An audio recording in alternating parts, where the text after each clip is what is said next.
ಪ್ರತಿ ವರ್ಷ ಕೃಷಿ ಚಟುವಟಿಕೆ ಆರಂಭವಾದರೆ ಸಾಕು ರೈತರಿಗೆ ಬಿತ್ತನೆ ಬೀಜ ಮತ್ತು ರಸಗೊಬ್ಬರದ್ದೇ ದೊಡ್ಡ ಚಿಂತೆ. ಯಾಕಂದ್ರೆ ರೈತರಿಗೆ ಬೇಕಾದ ಕಂಪನಿಯ ಮತ್ತು ಬೇಕಾದಷ್ಟು ಪ್ರಮಾಣದ ಬಿತ್ತನೆ ಬೀಜ ಮತ್ತು ರಸಗೊಬ್ಬರ ಸಿಗುವುದೇ ಇಲ್ಲ. 2008ರಲ್ಲಿ ಬಿತ್ತನೆ ಬೀಜ ಮತ್ತು ರಸಗೊಬ್ಬರಕ್ಕಾಗಿಯೇ ಹಾವೇರಿಯಲ್ಲಿ ಗೋಲಿಬಾರ್ ಆಗಿತ್ತು. ಘಟನೆಯಲ್ಲಿ ಇಬ್ಬರು ರೈತರು ಬಲಿಯಾಗಿದ್ದರು.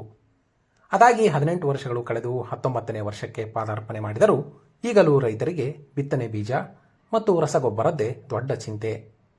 ಅದಕ್ಕಾಗಿ ರೈತರು ಇವತ್ತು ಆಳುವ ಸರ್ಕಾರಗಳ ವಿರುದ್ಧ ಬೃಹತ್ ಶಕ್ತಿ ಪ್ರದರ್ಶನ ಮಾಡಿದರು. ರೈತ ಶಕ್ತಿ ಗುಡುಗಿದರೆ ವಿಧಾನಸೌಧ ನಡುಗುವುದು ಎಂಬ ಸಂದೇಶವನ್ನು ರವಾನಿಸಿದರು. ಬಿತ್ತನೆ ಬೀಜ ಮತ್ತು ರಸಗೊಬ್ಬರದ ಸಮಸ್ಯೆಗೆ ಮುಕ್ತಿಯೇ ಇಲ್ಲ ಎಂಬಂತಹ ವಾತಾವರಣ ಇತ್ತೀಚಿನ ದಿನಗಳಲ್ಲಿ ನಿರ್ಮಾಣವಾಗುತ್ತಿದೆ. ಪ್ರತಿ ವರ್ಷ ಮುಂಗಾರು ಮತ್ತು ಹಿಂಗಾರು ಹಂಗಾಮಿನ ಸಮಯದಲ್ಲಿ ರೈತರು ಬಿತ್ತನೆ ಬೀಜ ಮತ್ತು ರಸಗೊಬ್ಬರ ಪಡೆಯಲು ಹರಸಾಹಸ ಮಾಡಬೇಕಾದ ಪರಿಸ್ಥಿತಿ ಎದುರಾಗುತ್ತಿದೆ. ಮಳೆ ಸುರಿದು ಬಿತ್ತನೆ ಹಂಗಾಮು ಆರಂಭವಾದರೂ ರೈತರು ಕೃಷಿ ಕೆಲಸ ಬಿಟ್ಟು ಬಿತ್ತನೆ ಬೀಜ ಮತ್ತು ರಸಗೊಬ್ಬರಕ್ಕೆ ಕ್ಯೂ ನಿಲ್ಲುವುದು ತಪ್ಪುತ್ತಿಲ್ಲ. 2008ರಲ್ಲಿ ಬಿತ್ತನೆ ಬೀಜ ಮತ್ತು ರಸಗೊಬ್ಬರ ಕೇಳಿದ ಇಬ್ಬರು ರೈತರ ಮೇಲೆ ಅಂದಿನ ಸರ್ಕಾರ ಹಾವೇರಿಯಲ್ಲಿ ಗುಂಡು ಹಾರಿಸಿತು. ಘಟನೆಯಲ್ಲಿ ಇಬ್ಬರು ರೈತರು ಹುತಾತ್ಮರಾಗಿದ್ದರು. ಆ ಘಟನೆಯ ನಂತರವಾದರೂ ಸರ್ಕಾರಗಳು ರೈತರ ಕೃಷಿ ಚಟುವಟಿಕೆಗಳು ಆರಂಭವಾಗುತ್ತಿದ್ದಂತೆ ರೈತರಿಗೆ ಬೇಕಾದ ಬಿತ್ತನೆ ಬೀಜ ಮತ್ತು ರಸಗೊಬ್ಬರವನ್ನು ಸಮರ್ಪಕವಾಗಿ ವಿತರಣೆ ಮಾಡಬೇಕಿತ್ತು. ಅದ್ಯಾಕೋ ಗೊತ್ತಿಲ್ಲ, ಪ್ರತಿ ವರ್ಷ ರೈತರು ಹರಸಾಹಸ ಮಾಡಿಯೇ ಬಿತ್ತನೆ ಬೀಜ ಮತ್ತು ರಸಗೊಬ್ಬರ ಖರೀದಿ ಮಾಡಿಕೊಂಡು ಬರಬೇಕಾದ ಅನಿವಾರ್ಯ ಪರಿಸ್ಥಿತಿ ಎದುರಾಗುತ್ತಿದೆ. ಆಳುವ ಸರ್ಕಾರಗಳ ಈ ನೀತಿಯ ವಿರುದ್ಧ ರೈತರು ಇವತ್ತು ಹಾವೇರಿಯಲ್ಲಿ ಬೃಹತ್ ಶಕ್ತಿ ಪ್ರದರ್ಶಿಸಿದರು. ರೈತ ವಿರೋಧಿ ನೀತಿಗಳನ್ನು ಕೈಬಿಟ್ಟು ಆಳುವ ಸರ್ಕಾರಗಳು ರೈತ ಪರ ನಿರ್ಧಾರಗಳನ್ನು ಕೈಗೊಳ್ಳುವಂತೆ ರೈತರು ಒತ್ತಾಯಿಸಿದರು. ರೈತರಿಗೆ ಗೊಬ್ಬರ ಸಂಬಂಧ ಗೋಲಿಬಾರ್ ಆಗಿ ಇಲ್ಲಿಗೆ 19 ವರ್ಷ ಆಗೈತಿ. 19 ವರ್ಷ ಆದರೂ ನಮ್ಗೆ ಇನ್ನೂ ಸಮರ್ಪಕವಾಗಿ ಗೊಬ್ಬರ ಸಿಗೋಲ್ದು ಅಂದ್ರೆ ನಾಚಿಗೇಡಿನ ಸಂಗತಿ ಆಗೈತಿ. ನಮ್ಮ ಹಾವೇರಿ ಜಿಲ್ಲಾ ನೋಡಿದೆ ಅಂದ್ರೆ ಇಡೀ ರಾಜ್ಯಕ್ಕೆ ದೇಶಕ್ಕೆ ಒಂದಾದ್ರೆ ನಮ್ಮ ಹಾವೇರಿ ಜಿಲ್ಲಾದಾಗ ಒಂದಾಗೈತಿ. ಯಾಕಂದ್ರೆ ಪ್ರತಿ ವರ್ಷನೂ ನಾವು ಗೊಬ್ಬರ ಕೊಡ್ರಿ ಅಂತ ಕೇಳೋಂಥ ಪರಿಸ್ಥಿತಿ ಬಂದೈತಿ. ನಮ್ಮ ಅಜ್ಜರು ನಮ್ಮ ಮುತ್ತಜ್ಜರು ನಮ್ಗೇನು ಗೊಬ್ಬರ ಕೊಡ್ರಿ ಅಂತ ಕೇಳಿದ್ದಿಲ್ಲ. ಇವರು ಗೊಬ್ಬರ ಕೊಟ್ಟು ನಮ್ಗೆ ಕಲಿಸ್ಬಿಟ್ರ. ಈಗ ಗೊಬ್ಬರ ಯುದ್ಧ ನಡೆದೈತಿ, ಅದಕ್ಕೆ ಸಿಗೋಲ್ದು. ಪೆಟ್ರೋಲಿಯಂ ಐಟಮ್ಸ್ ಹೆಚ್ಚಿಗೆ ಆಗ್ಯಾವ, ಅದಕ್ಕೆ ಸಿಗೋಲ್ದು ಅನ್ನೋಂಥ ರೀಸನ್ ಕೊಟ್ಕೊಂತ ಹೊಂಟ್ರ. ಬಿತ್ತನೆ ಬೀಜ ಮತ್ತು ರಸಗೊಬ್ಬರ ಸಿಗುವುದಿಲ್ಲ ಎಂಬುದು ಒಂದೆಡೆಯಾದರೆ ಮಾರುಕಟ್ಟೆಯಲ್ಲಿ ಸರ್ಕಾರ ನಿಗದಿ ಮಾಡಿದ ದರಕ್ಕಿಂತ ದುಪ್ಪಟ್ಟು ಹಣಕ್ಕೆ ಬಿತ್ತನೆ ಬೀಜ ಮತ್ತು ರಸಗೊಬ್ಬರ ಮಾರಾಟ ಮಾಡಲಾಗುತ್ತಿದೆ. ರೈತರ ಸಮಸ್ಯೆಗಳನ್ನೇ ಬಂಡವಾಳ ಮಾಡಿಕೊಂಡ ಕೆಲವು ವ್ಯಾಪಾರಸ್ಥರು ನಿಗದಿತ ದರಕ್ಕಿಂತ ಹೆಚ್ಚಿನ ದರಕ್ಕೆ ಬಿತ್ತನೆ ಬೀಜ ಮತ್ತು ರಸಗೊಬ್ಬರ ಮಾರಾಟ ಮಾಡಿ ಜೇಬು ತುಂಬಿಸಿಕೊಳ್ಳುತ್ತಿದ್ದಾರೆ. ಇದರ ವಿರುದ್ಧ ರೈತರು ಧ್ವನಿ ಎತ್ತುತ್ತಿದ್ದಾರಾದರೂ ಅದು ಅರಣ್ಯ ರೋದನವಾಗುತ್ತಿದೆ.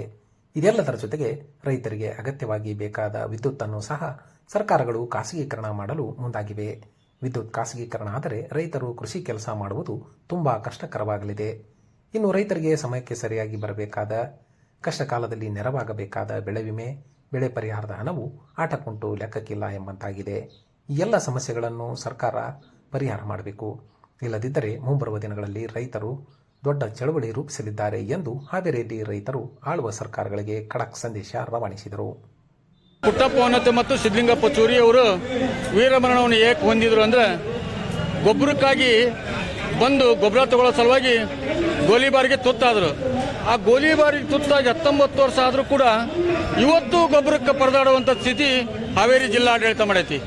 ಇವತ್ತು ಗೊಬ್ಬರದ ರೇಟ್ ಅಭಾವ ಹೇಗಾಗೈತಿ ಅಂದ್ರೆ ರೊಕ್ಕ ಕೊಟ್ಟು ತಗೊಳಕೋದ್ರೂ ಗೊಬ್ಬರ ಸಿಗೋಲ್ತು. 1300 ರೂಪಾಯಿ ಗೊಬ್ಬರನ 2200, 2800ವರೆಗೆ ಮಾರ್ತಾ ಇದಾರೆ. ಮತ್ತು ಏನು KA ಕಿಸಾನ್ ಆ್ಯಪ್ನ ಮುಖಾಂತರ ಯೂರಿಯಾ ಗೊಬ್ಬರ ತಗೋಬೇಕು ಅಂತ ಹೇಳ್ತಾರೆ.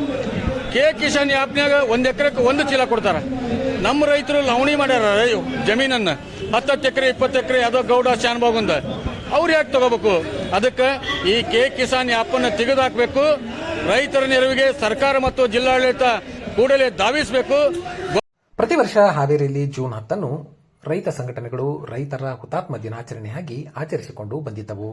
ಆದರೆ ಗೋಲಿಬಾರ್ ಘಟನೆ 19ನೇ ವರ್ಷಕ್ಕೆ ಕಾಲಿಟ್ಟರೂ ರೈತರ ಅಂದಿನ ಸಮಸ್ಯೆಗಳು ಇಂದಿಗೂ ಸಮಸ್ಯೆಗಳಾಗಿಯೇ ಉಳಿದಿವೆ. ಹೀಗಾಗಿ ರೈತರು ಈ ಬಾರಿ ಹುತಾತ್ಮ ದಿನಾಚರಣೆಯನ್ನು ರೈತರ ಹೋರಾಟದ ದಿನವನ್ನಾಗಿ ಪರಿವರ್ತಿಸಿದರು.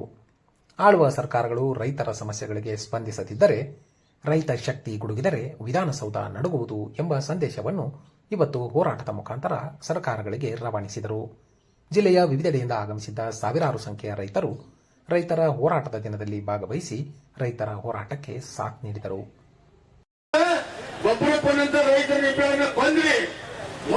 ಇಷ್ಟೆಲ್ಲ ಆದರೂ ಕೂಡ ಹಾವೇರಿ ಬಿಟ್ಟು 19 ಜಿಲ್ಲೆನೂ ಕೊಟ್ಟಾರ, ಅಲ್ಲೆಲ್ಲ ಅವ್ರದ್ದು ಪ್ರಾರಂಭ ಮಾಡ್ತಾರೆ. ಅದಕ್ಕೆ ನಾವು ಇವತ್ತು ರಾಜ್ಯ ಮತ್ತು ಕೇಂದ್ರ ಸರ್ಕಾರ ಯಾವ ಪ್ರತಿ ಅವ್ರು ನೋಡಿದ್ರೆ ಕೊಡಕ್ ಬರಂಗಿಲ್ಲ, ನಮಗೆ ಹೆಂಗ್ ಸಿಗಬೇಕು ಗೊಬ್ಬರ. ಅದಕ್ಕ ಅದೇನು ಕಿಸಾನ್ ಆಪ್ ಮಾಡ್ರಿಲ್ಲ, ಮಾನ್ಯ ಮರ್ಯಾದಲ್ಲಿ ಅದನ್ನ ತೆಗೆದು ಹಾಕ್ಬೇಕು. ಗೊಬ್ಬರದ ಅಭಾವ ಎಷ್ಟೈತಿ ಅಂತ ಯೂರಿಯಾ ಗೊಬ್ಬರಕ್ಕೆ ಅದೇನೋ ಇದು ಅಂತ ಕಿಸಾನ್ ಗೊಬ್ಬರ ಇಟ್ಕೊಂಡ್ರು ಮಾರಾಟ ಕೊಟ್ಟಲ್ಲಿ ಇವರು ಕಿಸಾನ್ ಆಪ್ನಾರ 1 ಎಕರೆಕ್ಕೆ 1 ಚೀಲ. ಇನ್ನು ನಾವು ಏನ್ ಮಾಡೀವಿ, ಯಾವ್ದೋ ಗೌಡಪ್ಪಂದು ಶಾನ್ಭೋಗಂದು ಅವ್ರು ಓಟ್ ಮಾತಾಡ್ದ, ನಮ್ಮ ಶಾಸಕರು ಓಟ್ ಮಾತಾಡಿದ್ರು, ಎಲ್ಲೇ ಅಧಿವೇಶನದ ಚರ್ಚೆ ಆದಂಗ ಆತು, DPR ಮಾಡು ಅಂತ ಹೇಳ್ದಂಗ ಮಾಡಿದ್ರು. ಆದ್ರೆ ಜೈ ಜವಾನ್ ಜೈ ಕಿಸಾನ್. ಟ್ಯಾಕ್ಸ್ ಸಮಿತಿ ಸದಸ್ಯರಾದಂತಹ ಮಾರ್ಕೆಟ್ ಪೂಜಾರ್ ಅವರಿಗೆ ಧನ್ಯವಾದಗಳು. 1 ಕರೆಂಟ್, 2 ಬೀಜ, ಗೋಂಜಾಳ ಬೀಜಕ್ಕೆ 1 ರೇಟ್ ಮಾಡಿ ನಿಮ್ಮನ್ನ ಊರೊಳಗೆ ಕೂಡ ಹಾಕುವಂತ ಪರಿಸ್ಥಿತಿ ನಿರ್ಮಾಣ ಮಾಡ್ಕೊತೀರಿ. ಅದು ಹಾವೇರಿ ಜಿಲ್ಲೆ ಯಾಕೆ ಕೊಟ್ಟ ಅಂದ್ರೆ ರೈತ ಸಂಘಕ್ಕೆ ಭಾರಿ ಜೋರ ಐತಿಲ್ಲ, ಇವ್ರಿಗೆ ಆಮೇಲೆ ಮಾಡೋಣ, ಈಗ ಬೇರೆ ಜಿಲ್ಲೆಗೆ ಕೊಟ್ಟು ಸರಿ ಮಾಡೋದನ್ನ ಒಂದೇ ಕಾರಣ ಕೊಟ್ಟಾರ.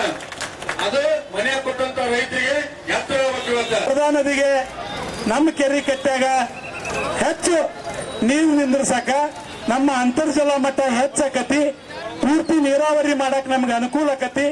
ಆ ಬೇಡಿಕೆನೂ ಕೂಡ ಇವತ್ತಿನೊಳಗೆ ಇಟ್ಕೊಂಡವಿ. ನಾವು ಒಟ್ಟಾರೆ ಜಿಲ್ಲಾ ಹಾವೇರಿ ಜಿಲ್ಲಾ ಖಜಾಂಚಿ ಆದಂತಹ ಶ್ರೀಯುತ ಗಂಗಣ್ಣ ಎಲಿ ಅವರು ಮಾತಾಡ್ತಾರೆ.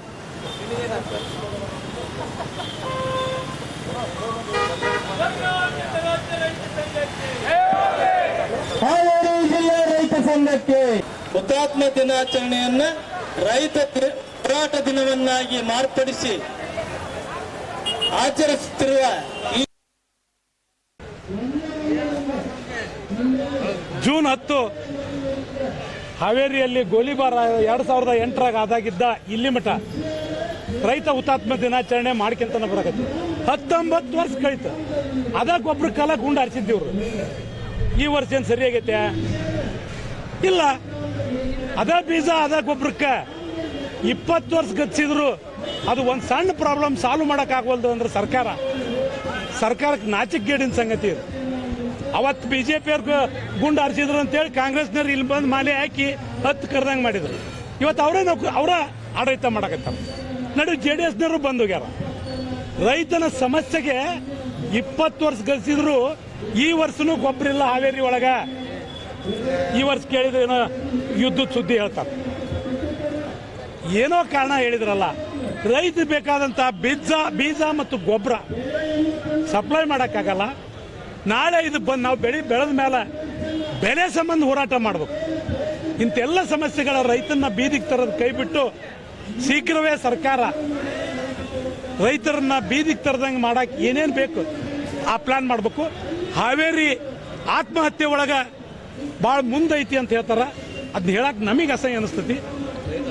ರೈತ ಆತ್ಮಹತ್ಯೆ ಒಳಗೆ ಆ ರೈತ ಆತ್ಮಹತ್ಯೆ ತಡೆಗಟ್ಟಕ ಮತ್ತೆ ಇಷ್ಟೆಲ್ಲ ಮಾತಾಡ್ತೀರಿ, ಒಂದು ಹೊಸ ಪ್ಯಾಕೇಜ್ ಬಿಡ್ರಿ. ಹಾವೇರಿಯಾಗ ಯಾಕೆ ಆತ್ಮಹತ್ಯೆ ಹೆಚ್ಚಾಕತ್ತೇವೆ ಅನ್ನೋದನ್ನ ಗುರ್ತು ಮಾಡ್ರಿ. ಆ ಆತ್ಮಹತ್ಯೆಯನ್ನು ಕಂಟ್ರೋಲ್ ಮಾಡಕ ನೀವು ಕೆಲಸ ಮಾಡ್ರಿ. ಅದನ್ನ ಬಿಟ್ಟು ಸುಮ್ಮನೆ ಕಣ್ಣೀರು ಸುರಿಸಿದ್ರೆ ದುಃಖ ಪಡ್ತವಿ, ನಮಗೆ ಬಹಳ ಖೇದ ಅನಿಸ್ತತಿ. ಆ ಮಾತು ಬಿಡ್ರಿ, ರೈತನ ನೆರವು ಬರ್ರಿ ಅಂತೇಳಿ ಈ ಮೂಲಕ ಒತ್ತಾಯ ಮಾಡ್ತೇವೆ. ನಮ್ಮ ಬೀಜಕ್ಕೆ ಸಹಿತ ನಾವು ಬೆಳೆದ ಗೋವಿನ ಜೋಳ ಹೆಚ್ಚು, ಆ ಬೀಜನ ಅದು 100 ರೂಪಾಯಿ ಕಿಮ್ಮತ್ತಿನ ಬೀಜ ಇವ್ರು ಏನೋ ಮಾಡಿ ಮಾರ್ಯಾರ ಅಂದ್ರೆ 200 ಇದ್ದ 300 ಬೀಳಿ. ಇವರು ಅದನ್ನ 800ರಿಂದ 2800 ಮಟ್ಟ ಮಾರಕತ್ತಾರಲ್ಲ, ಅದು ಭಾಳ ನೋವು ಅನಿಸ್ತತಿ. ಹತ್ತಿಗೆ ಹೆಂಗ ಬೀಜದ ಮೇಲೆ ಹಿಡ್ತಾ ಸಾಧಿಸಿ ಹತ್ತಿಗೆ ಒಂದೇ ರೇಟ್ ಮಾಡಿರಿ ಬೀಜಕ್ಕೆ, ಹಂಗೆ ಗೊಂಜಾಳಕ್ಕೂ ಮಾಡ್ರಿ ಅನ್ನೋದು ನಮ್ಮ ಒತ್ತಾಯ. ಇವೆಲ್ಲದರ ನಡುವೆ ನಮ್ಮ KEBಯನ್ನ ಖಾಸಗೀಕರಣ ಮಾಡಕೊಂಡ್ರಿ, ಅದನ್ನಂತೂ ತೀವ್ರವಾಗಿ ವಿರೋಧಿಸ್ತೀವಿ. ಯಾಕೆಂದ್ರೆ ಖಾಸಗೀಕರಣ ಆದ್ರೆ ನಾಳೆ ನಮ್ಮ ಸ್ಮಾರ್ಟ್ ಮೀಟರ್ ಬರ್ತಾವೆ, ಕರೆನ್ಸಿ ಹಾಕ್ಸಿ ನೀರು ಹಸಕ್ಕೆ ಹೋಗ್ಬೇಕಾಕತಿ. ಅದನ್ನ ಮೊದಲು